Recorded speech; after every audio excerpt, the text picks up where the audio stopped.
We're holding very, very still without being rigid. And we are just observing whatever is moving in the mind stream, including all of the 5 sense consciousnesses. Just observe. It's a very simple, very simple. Just observe.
Just observe.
Hello, everyone.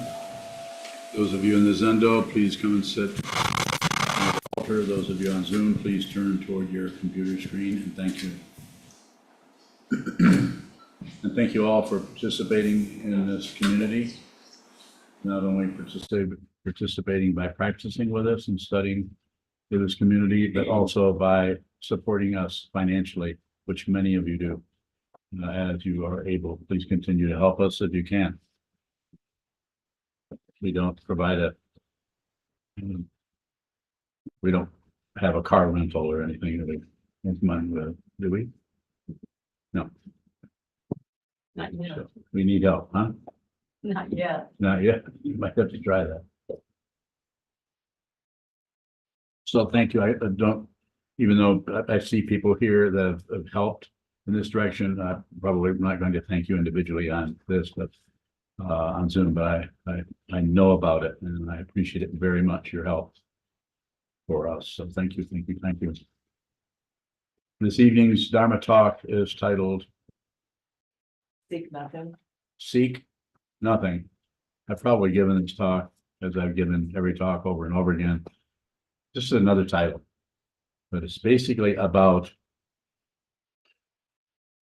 it's about a consciousness, it's about awareness. And the awareness that wants something is not pure consciousness, not pure attention. Even pure attention or pure shikantaza is still not consciousness only. There's work to be done, but that's a place to start. You can sit down and you can do the best you can to sit in a radical situation of just attention to what moves. This is how we start. What shows up in the mind stream may seem aggravating or difficult or challenging or just any number of things, but it's not about what it is. It's not about it is not about the content. It's just about the, I guess you'd call it an act of just observing that, just smelling, tasting, touching, hearing, seeing, thinking, feeling, remembering. Very, very simple consciousness, consciousness, consciousness. And when I say in the title is Seek Nothing, it's pretty hard to not be looking for something somewhere. So, but the teaching part of it is so that you'll be very aware of how much you're seeking, not that you can accomplish some kind of status, some kind of position of not seeking anything. That's unlikely that will occur. At least not right away. It may at some point. It may wear out. The whole thing of grasping, passion may run out of steam if there's no identity behind it that wants something. If you want something, you're going to seek. So when I say don't seek, I'm trying to get you, each one of you who are meditators, there's no person here that isn't a meditator. I'm trying to encourage you to watch the way you look for something else and see if you can find the area in there. It's very subtle. It's not a grasping, manipulating, controlling kind of thing. It's more like just being aware of it. Just being aware that it's almost like there's a hand reaching out to grasp something. There's a series of concepts that are looking to go out to sort something out, figure something out, conclude something about something about something. It's always about awareness. It's about awareness, not about success. There's no success. If you think there's success, this is not the spiritual path as I understand it. Maybe the spiritual path as other teachers understand it. Not here.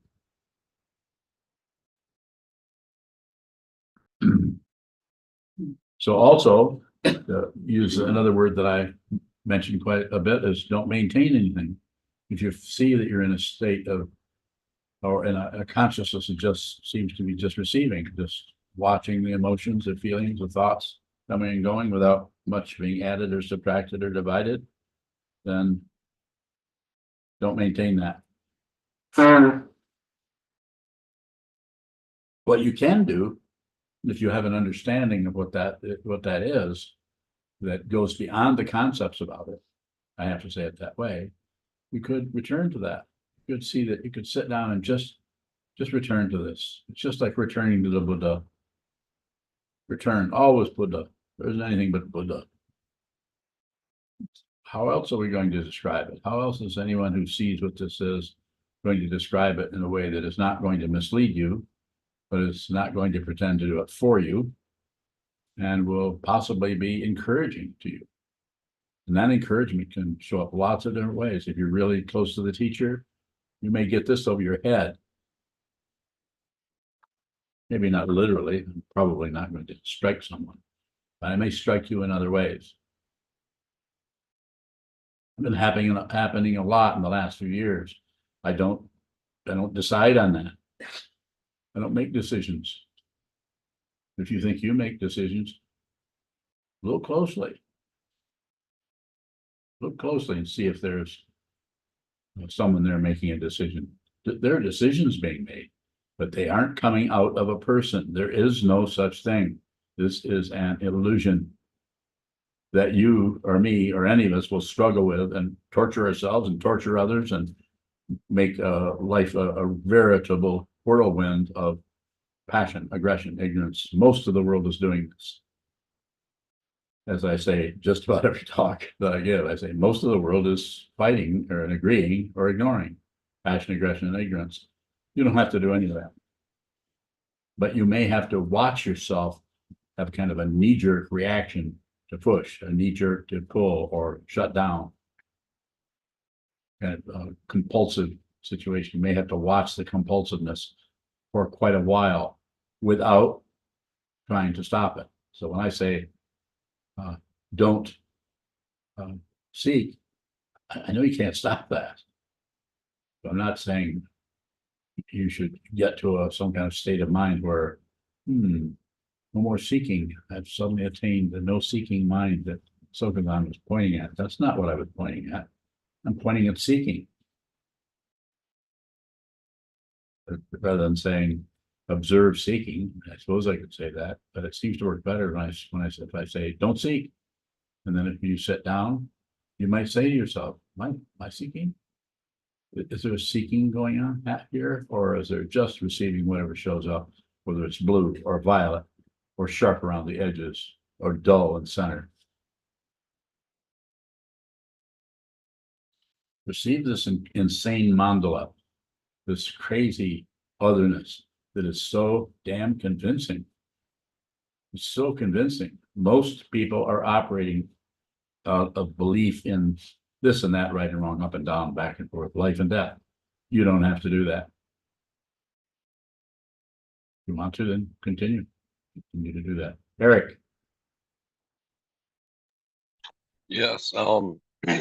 I guess this brings up a question. Is this like a fundamental difference between like Buddhist and Sikhs and Buddhist and Hindus? Like we are supposed to observe and not seek and just receive? So as I said, it's pretty hard not to seek, but it's about being aware of the seeking mind, being aware of bring the awareness to that part of the consciousness that is wrapped up in not with passion, grasping, blaming, judging, evaluating, this way and that way, passion, aggression, pushing, pulling, destroying, getting rid of. We need to be aware of that. The only way we can see that there is no self is to actually be aware of the illusion that the self is promoting, because that's where it's getting its hot dogs at. That's where it's getting its nourishment, is from the passion. It doesn't matter if the passion ends up in success or the passion ends up in failure. It's just as long as it's some kind of a polarity within the illusion that looks like, oh, that didn't work. Maybe I should try this, or this is working pretty well. Don't bullshit yourself. Don't do it. Just observe the confusion of the mind. This is a profound and vast illusion that you can see if you're a human being and you're listening to this old man and what this old man is pointing at. All I'm saying is you don't have to believe anything, disbelieve anything, or ignore anything. You can turn away from this teacher for the rest of your life and just look at your mind. You might have to hold still and find a wall or a rock or a tree stump where you can just watch what comes and goes and comes and goes. I'm not saying you can't do that by yourself. I just say it would be very difficult. That's why the algorithm called the 3 joules was created centuries and centuries, thousands of years ago, to give you some kind of a structure. The teaching person, somebody who seems to have some understanding in this area, someone who is sane, someone who's no longer fighting, no longer agreeing, disagreeing, or shutting down on anything. So what position do they have?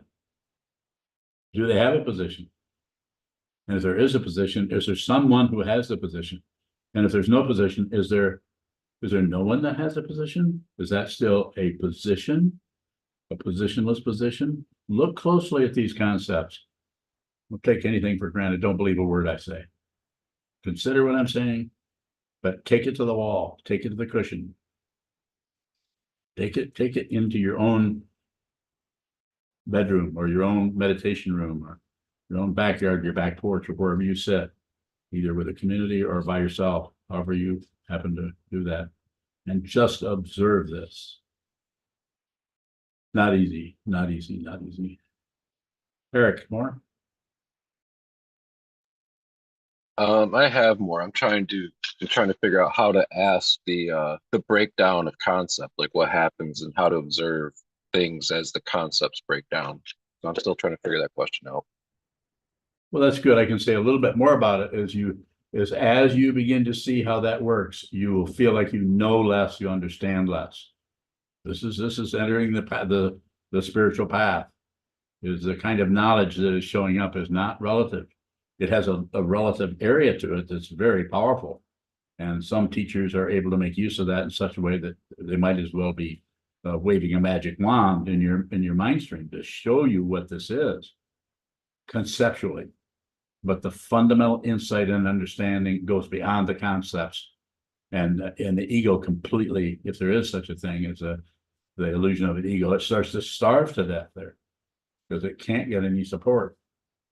And if you have a teacher, the teacher's job is to make sure you don't find some cardboard somewhere to chew on to keep your ego alive. My intention is to do that, so I'm not very friendly.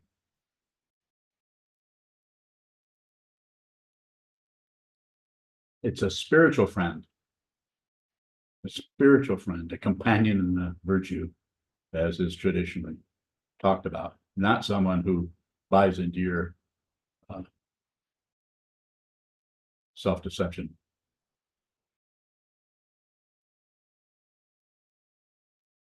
Further questions, since Eric got us rolling along here? If there are some, if not, I can continue to talk about something I know nothing about.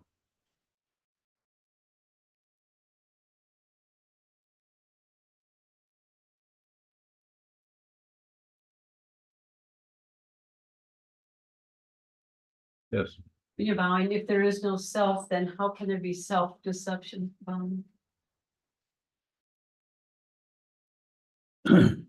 So that the part of consciousness that is aligned with this particular human form or this human form curls up into an apparent self and then lies to itself to perpetuate some kind of security blanket.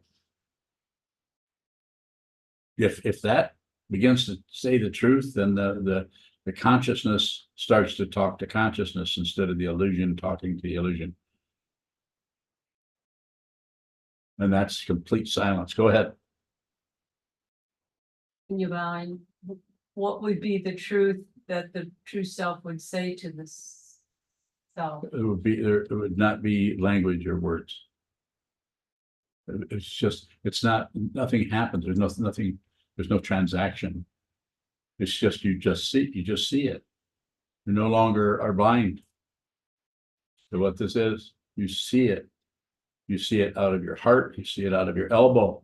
You see it. You don't need proof. You're all through with that area of the material world that depends on evidence and right and wrong, true and untrue, relative truth.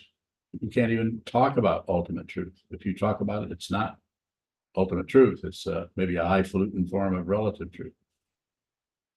More. But you're bowing. So is it the consciousness silent then? You said silence. Yes, So does the mental chatter subside? Valerie? it may, and it may not. But what does subside is any kind of uh,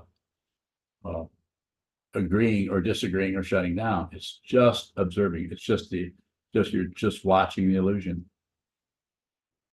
For a while, it's the illusion watching the illusion, and then it's just the illusion, and then it's just observing, and then it's neither an illusion nor is it not an illusion. More. When you're bowing, so in this observation, are thoughts arising of, I like this, I don't like this, I want to look away? Yes, they're still arising. You're still a person going to the store. So what's the difference then? There's different words that you can use there. One of them is no demand. Another way that I say this is, and I say this to everybody, if you'll listen to me, you won't care how you feel. You see that feelings are dependently risen. They don't belong to anybody. They're not your feelings. They're feelings, and they're intense, and they're hot under your collar. But they no longer can find a person that believes it, disbelieves it, or ignores it. Please reflect on what I just said. It's a conceptual way of pointing to something that's impossible to even talk about other than in that way that I know of. Go ahead. When you're bowing, so in that not caring, I see you as a Dharma teacher caring intensely about your students. How is that? Not, That's the vow. You live out of a vow. Once you've received this vow, it might not kick up in the first 10 years, but once the vow takes over, as you slowly see there's no solid self, there isn't anything left but the vow. You're still here. And in this situation, you're a monk, so you're part of this long lineage. Without that lineage, it's very hard to do this. It's very hard to sit on a garbage can in Walmart's parking lot and teach the Dharma. When you could try it, but Sanho. Can you hear me?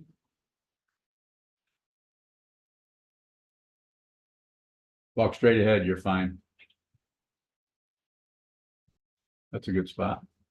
Sound Hobowen, Yes, can sir. you hear me now? Yes, I can. Go ahead.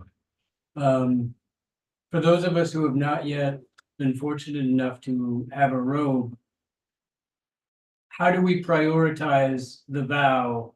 How do we live as a monk, even if we're not yet robed? Sound Hobowen. Well, you've received Jukai, which is basically the Bodhisattva precepts, the 16 precepts. So when you become a monk, you just do the same thing again, only this time you actually sew a full robe and you're basically saying the rest of your life is just about this path. Whereas as Jukai, it's not that it isn't just about this path, it's just about to be with all things. So we just work on that level. It's just a matter of continuing. Nothing to live up to. You'll be ordained eventually if you keep going along, but you have to straighten up your word of immediate light. You feel at the top of it, Yeah. the top of it has points. Yep, those are horns. Yeah. Root is very horny.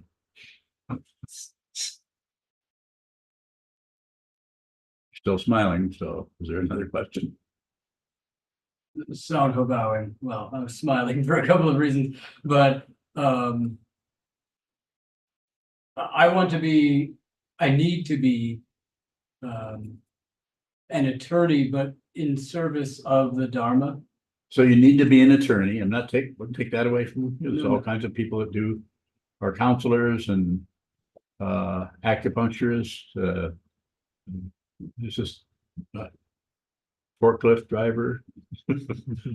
All kinds of people doing different things. I'm not saying we don't have a society where it supports the spiritual path where we can all just sit here and be monks 24/7. So go ahead. Sound Hobowen. The second part of that, though, was in service of the Dharma. Yes. So such a war-based career, do you see a clear way to do that on behalf of all beings? Such a what kind of career? a warlike, combative. being an attorney. Yeah, but the interesting thing about it, of course it is, but you need to what a great way to participate in society. Really, you know what I'm saying? When you're actually right in the mix of the whole thing where people are judging, evaluating, using laws to beat each other up or to win or to get ahead. And you have the advantage of being in there and knowing that everything that comes and goes is fundamentally an illusion.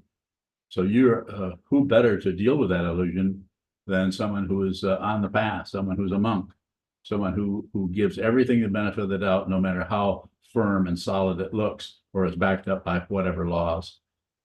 So because the whole world is operating I mean, I could come up with examples, but you already know what I'm talking about because you're an attorney, so you deal with this kind of thing in one form or another, especially with inmates in prisons that you were just telling me about in our interview this morning.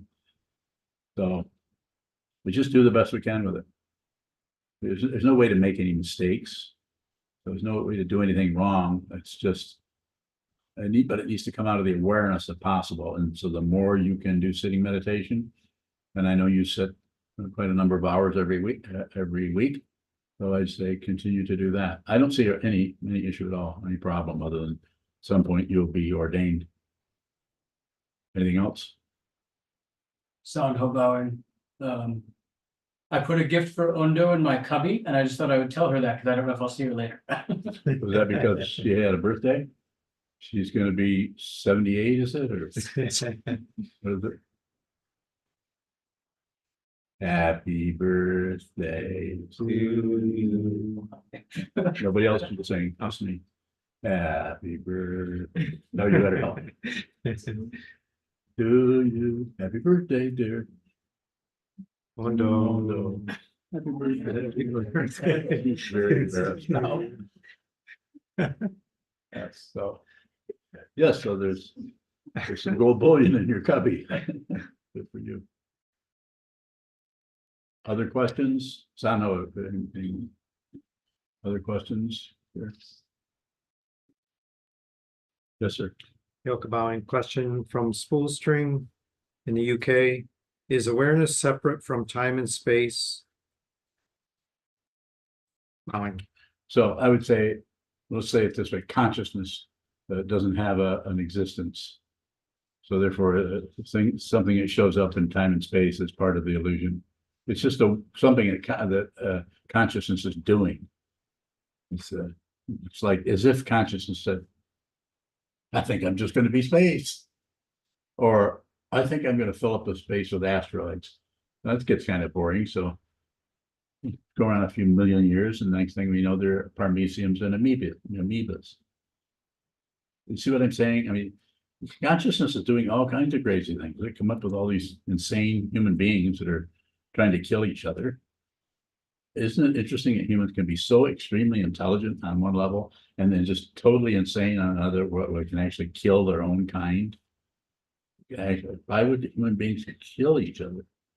That why question just never comes up with some kind of a solid understanding, other than the three poisons, which rotate around a self that wants control and wants to win. That's very competitive stuff. Not wrong, just difficult. Yes. Yoke bowing, second part to Spool String's question is awareness the expansive void within? Nah. No, it's not. Not the expensive way. You're supposed to say, well, what is it then?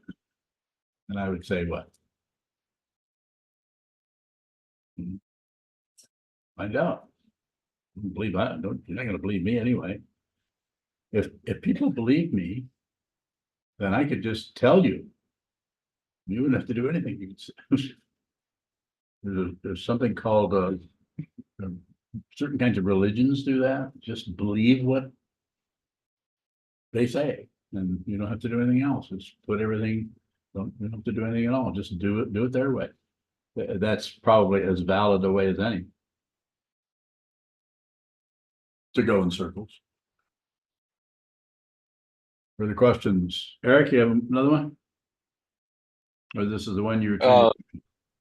Well, no, I just wanted to respond to Spool String. He had a good question. I'm writing some notes and stuff. I'm comparing the mind because Neil deGrasse Tyson thought he could do psychology. So I was fundamentally writing something out about astrophysics and the mind and how structure is built for the most part by whoever gives it to you. And so we're talking about time and space and the collapse of that into a singularity like a black hole. And it's kind of like the mind. So he had some questions and yeah, I'm thinking about these things too. So thank you. Thank you. Thank you. Yes, sir. Choose a mind. If the self is seen through, can seeking still appear? Louder, please. If the self is seen through, can seeking still appear? Yes, Ken. There's just no seeker. And so therefore it's just dependently arisen. Just like a muskrat running across the yard. The seeking is still happening in forms of dependent origination that happens to show up as a muskrat.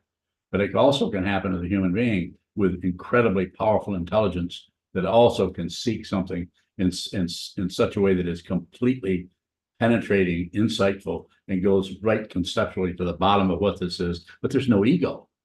There's just brilliance.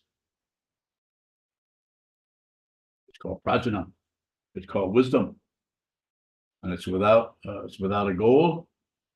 And it's without an MO, methodology.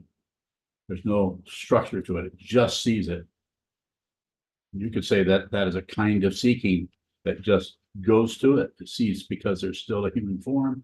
There's still ears, nose, tongue, body, mind, but there's no greed. And if there is any kind of passion, it's just it's like an engine running. That's all it is. It doesn't go anywhere. Doesn't need to.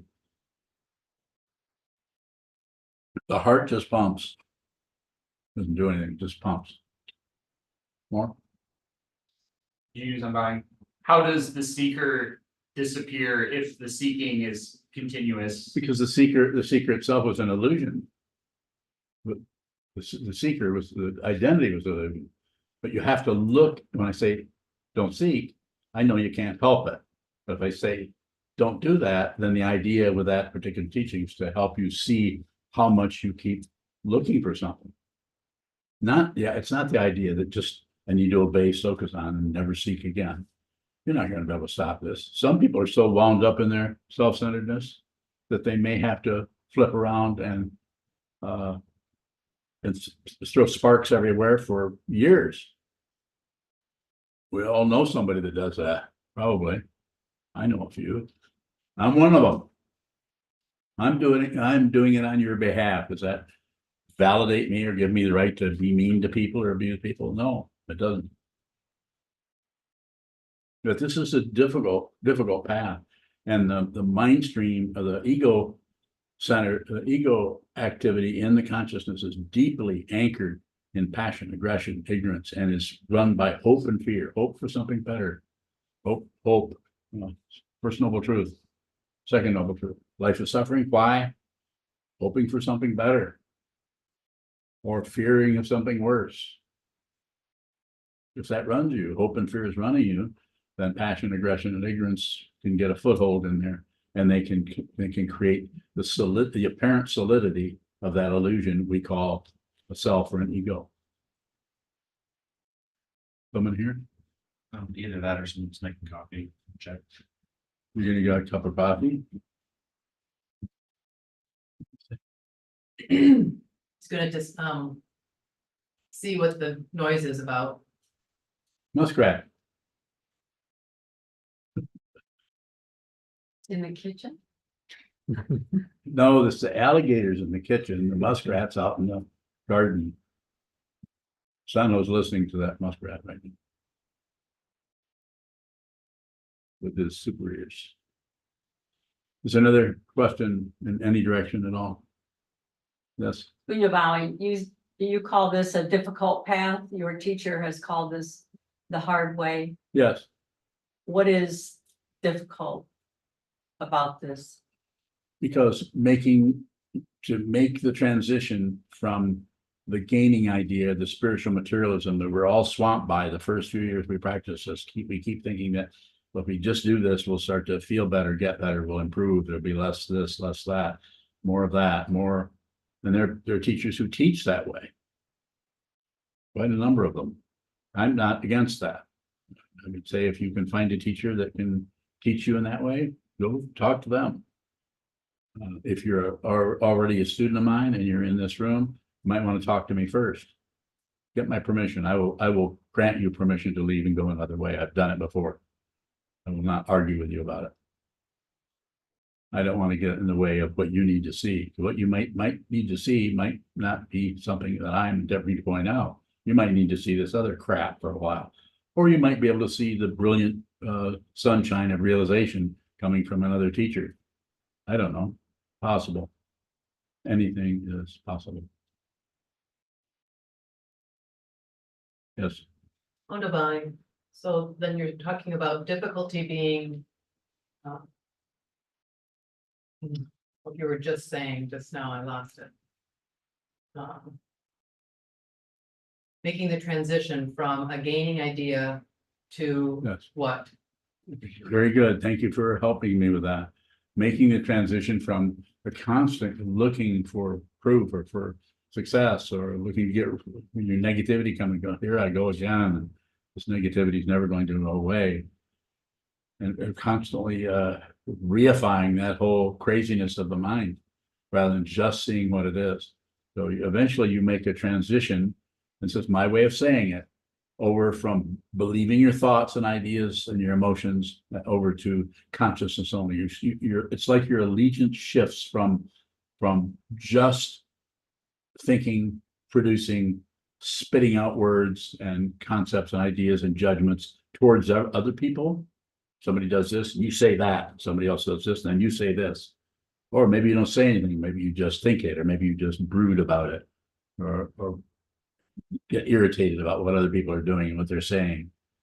Some kind of internal gossip going in. But instead, no, you've begun to see that this is consciousness only, and that this whole situation is an illusion. And your allegiance is slowly changing over from the relative grasping mind for success, or the grasping mind for failure, for that matter, over to consciousness only. When you make that, have that understanding, or that dawns on you or shows up, you no longer see other people. You see anything you see is unreal. It's an illusion. You just see consciousness everywhere. It's not a conclusion, and you can't convince anyone of it. Each person has to do that themselves. As I say over and over again, liberate yourself by looking at the walls of the mind, not by ignoring them or making excuses for them or blaming somebody. Just look at them. See that those are unreal. Prison is unreal because there never was anybody in prison. Yes. You said that you no longer see other people. Doesn't mean I don't see you or see Ondo or see Milka or see people everywhere, see people on screen. Of course, I see people everywhere. I address you by name. So what is the other? Thinking, adding on to what you're receiving, you produce something towards that. That's somebody that's dealing with this, or that's a person that is mixed up, or that's a person that gives me a hard time, or any number of things. Yes. So are you saying that when we see consciousness only, that those kinds of thoughts won't arise? They will arise, but you'll see that they're unreal, and you won't be hoodwinked by them. You won't be believing your thoughts. You still have them. You'll still have jealousy. You'll still have anger. You still have whatever. It could be any number of things, depression or anything. It's just that you no longer are running your life based on your beliefs, your ideas, your convictions, and your opinions, your judgments. Just out and out paranoia runs most of the world of some kind of fear of others, fear that somebody's going to take your stuff, or somebody's going to take or get ahead of you.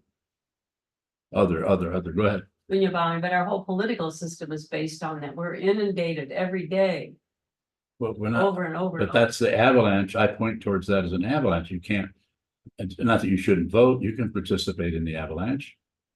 I mean, there's aspects of it that you can participate in. We better do that because things get pretty bad if we don't. It can get even more difficult to live as a physical being because of the structure of the society that we're in. Some societies are already totally insane and are run by oligarchs. Ours isn't run by one yet.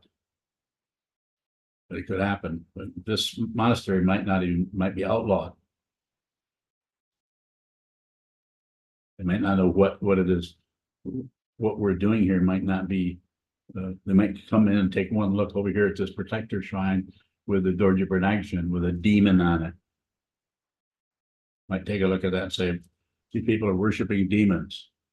Why would they say that? Because they are ignorant. They don't understand. Are they doing that yet? No, but it's possible. But that's part of the avalanche. What I'm saying is you might not be able to do much about that.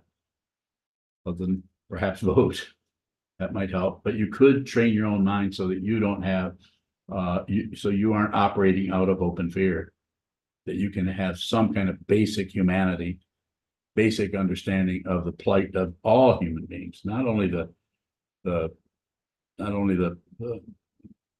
person who's your personal friend, but neighbors down the street or people that you totally disagree with their whole lifestyle and everything. More? What you just painted there sounds like a fearful prediction to me. This monastery I'm not might. predicting anything. I'm just saying that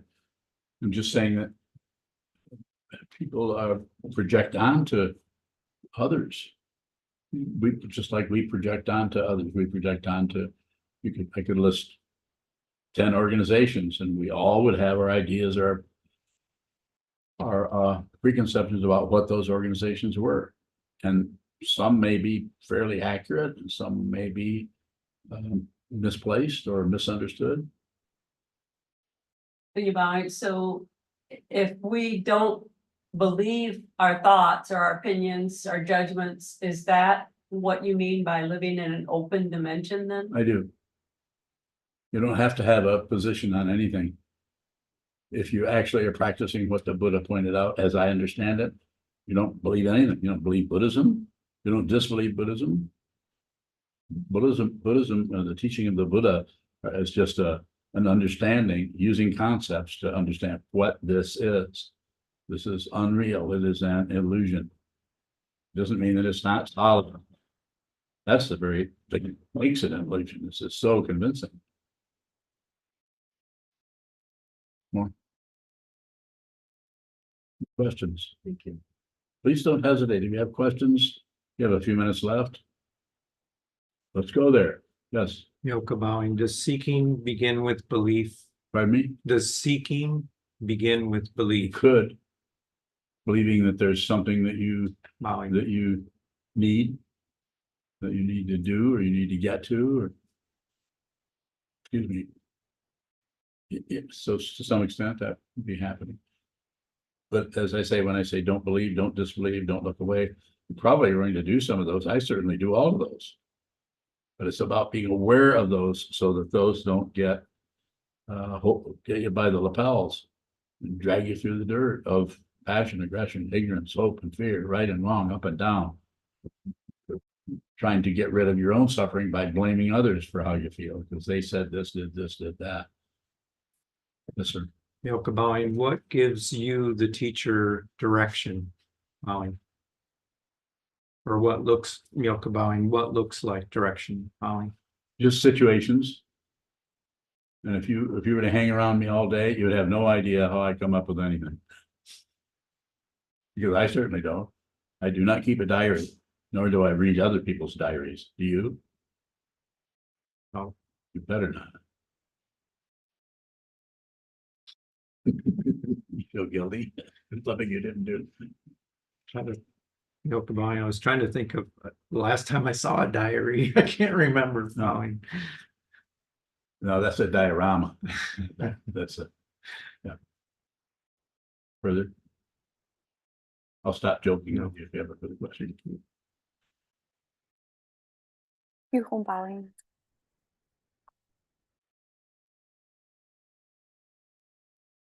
I'll get back to you in a minute. Is it you, huh? Yeah.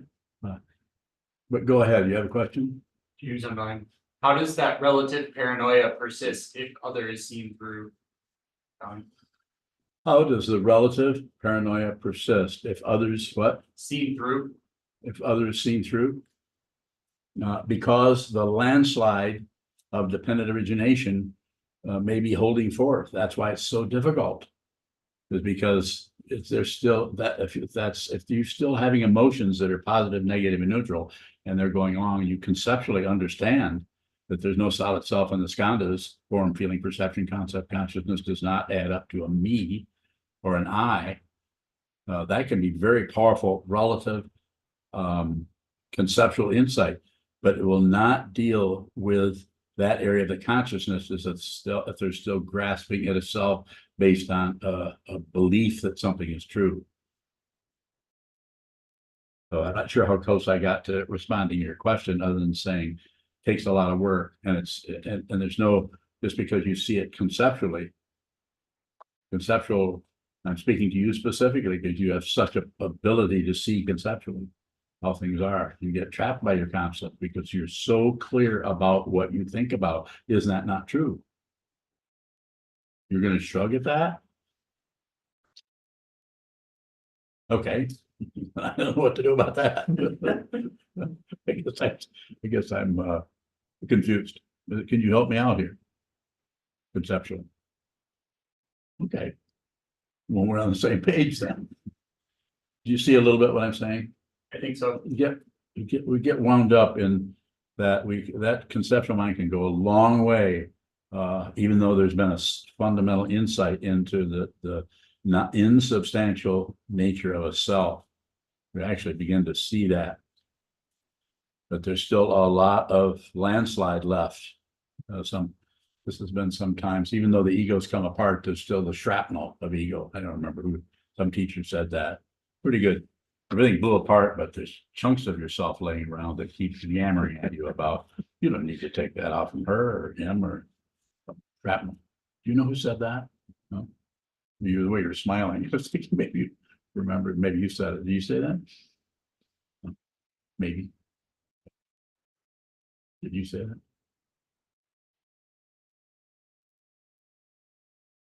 Jen Sigler, don't you have a question?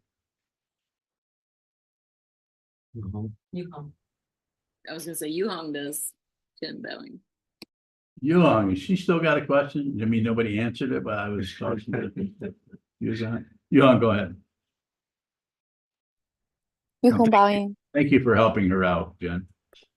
Yes. Yuhong bowing. I'm wondering, how does seek nothing apply to the mundane world, especially for job, like earning? So bowing? if I'm following you, you need to do both. You need to, just like Asano needs to be an attorney, or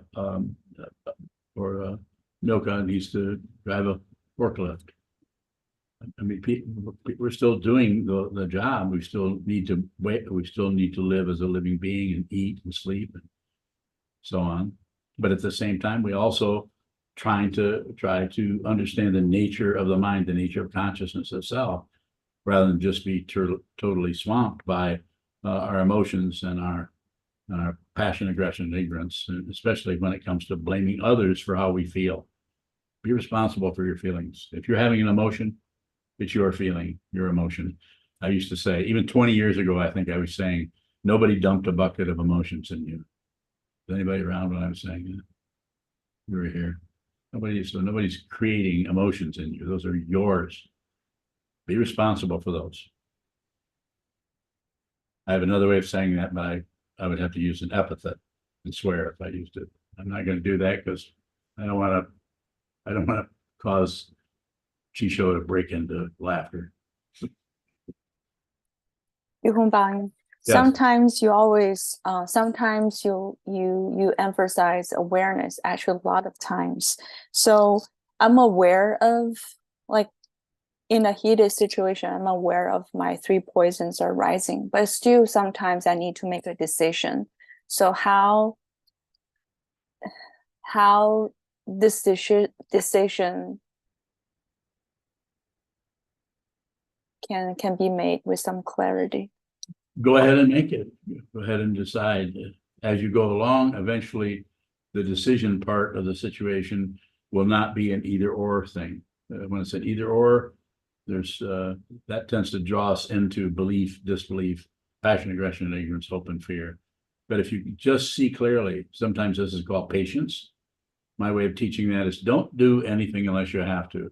If you're doing anything that you do not absolutely have to do, you're just deliberately stirring up the crap in your own lot. You're complaining about the water being dirty, and you're the one that's stirring it up. Don't do it. Hold still. Watch the movement of everything. The fish of the mind. Watch them. Don't disturb them. Don't chase them. Don't ignore them. Don't do anything. Just observe, observe, observe. So you can see what this is, and then that part that you seem to be asking about will be like there's no. It's like you just know what to do next. You don't have to make decisions. I don't make decisions about anything. If you lived around here or lived in such a way that you saw the way I function every day, you wonder how I did anything. But I don't really think much about anything. 玉红报应. Yes. I also have a question about the vows and Yes. how can you know a student is ready to receive the vows if the student has a willing or interest in that vowing? Well, they very simply put, they come and ask me, and then we have a discussion. Say, I want to receive Jukai. And I'll say, have you studied those 16 precepts? And they may say, well, not yet. And I would say, well, get a copy of those and study those and then ask questions about them. The other thing I have people do is I say, go and have an interview. Anyone here that's wearing a rock suit has probably interviewed 2, 3, 4 people about what it was like for them to do this and why they would do this. It kind of helps to talk to 3 different people and see that people do this for all different kinds of, not reasons so much, but just understanding about what they're up to. Some it has about the connection with the teacher. Some it has more connection with the community quite a bit. That's a very strong part, being part of this community. And also some of it is about the Dharma or the actual teachings of a particular teacher teaching or understanding that comes out of the Buddha's Dharma over the last 2,500 years, or maybe all 3 of those. So there's no, if you come and want to receive Jukai, I will not stop you, but I won't particularly encourage you. You have to encourage yourself. It's too hard of a path to try to get people to do this and say, oh yeah, you should receive Jukai. I might say it more like, don't do anything unless you have to. If you don't have to receive Jukai, don't. We'll do something else. Thank you. Fine. You can take a final question if there is one. Yes, sir. Yoka bowing. Question from Ath in the UK. Are dreams distractions?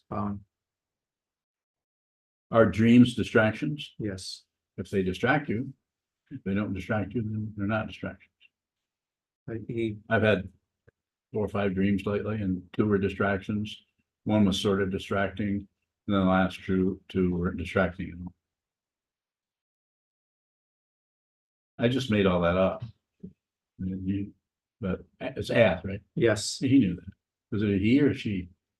I'm not sure. Oh. She probably doesn't either. No, go ahead, please. Yoka bowing. Further, are they, and he's referring, he or she or they are referring to dreams, are they at least accepting or rejecting, albeit unconscious ones? Would dreams, good, bad, and ugly, decrease in frequency and duration the more we face the wall? There's speculation about that. About some, I've heard people say you just stop dreaming. I don't think that's true with everyone. I think maybe the shape of the dream might change. or the quality of the dream, or the consciousness that you're dreaming or not dreaming, that can happen too. Excuse me, I don't think there's some kind of conclusion about dreams. I think the consciousness is way too complicated to come up with hypothetical stuff. There are books everywhere there are books on dreams that will take you every direction possible about dreams. One of the best books I ever read, I read in the 1960s. It was by Sylvan Muldoon. It's called The Projection of the Astral Body. I highly recommend it to this day. So read that book. There are lots of books on that, but that's a really powerful book. Read that book and you'll regret you ever did what I said. No combined. Ath responded he. What is it? Somebody else? Same ath, Where are you he getting all these names? clarified his pronoun as he. As a he? Yes. Oh, Thank you is his kindly. full name Athelstan Stillhouse? It's much more simple. Athom. Huh? Athom. Athom. Athalm. Nice name. Yes. That it? Okay, my friends, thank you for putting up with me all these, this last hour. And I hope you all have a pleasant, what comes next? You have an interview and we do evening service. I have an interview. And And we sit and then have evening service. then you're all sitting and doing evening service. And then what? We're done. Then we're done. Okay, then yes, tomorrow is the first. No, tomorrow's Thursday. So there's an as it is tomorrow night. Then there's another as it is Friday, which is the beginning of the 2.5 days monk retreat. But it'll be a as it is meditation. Okay, thank you so much.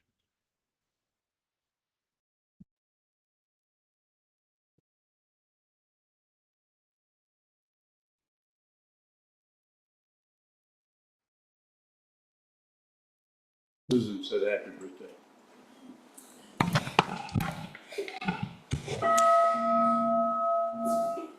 May the merit of this penetrate into all places, so that we and every sentient being together can realize the Buddha's way.